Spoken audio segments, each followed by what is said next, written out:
Higit 4.2 million pesos na halaga ng droga nakuha sa Caloocan bypass ng NPD. Naritong news scoop ni Beth Samson. Matagumpay ang isinagawang buy-bust operation na nagresulta sa pagka-aresto sa high-level drug suspect at pagkakumpiska ng 625 grams ng shabu na may standard drug price na 4,250,000 pesos kahapon ng umaga sa Caloocan City. Ikinasang buy-bust alas 5:56 ng umaga sa kahabaan ng Domato Street, Barangay 188, Caloocan, makarang makatanggap ng impormasyon ng pulisya sa iligal na pagbebenta ng iligal na droga ng suspect sa nabanggit na lugar at sa ilang barangay ng lungsod.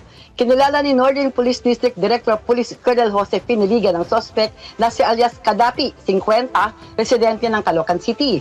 Pinangunahan ng mga tauhan ng District Drug Enforcement Unit sa pamumuno ni Police Captain Reggie V. Pobadora sa tulong ng Station Drug Enforcement Unit ng CCPS at ng Special Weapons and Tactics Team ang buy-bust operation hanggang sa positibong makapagtransaksyon sa suspect.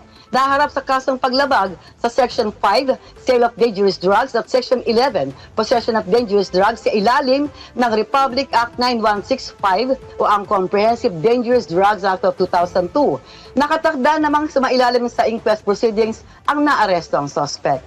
Ako, si Metro Patrol Beth Samson para sa Himpilang Metodong Lakas, DWIZ, nagbabalita ng tama, naglilingkod ng tama.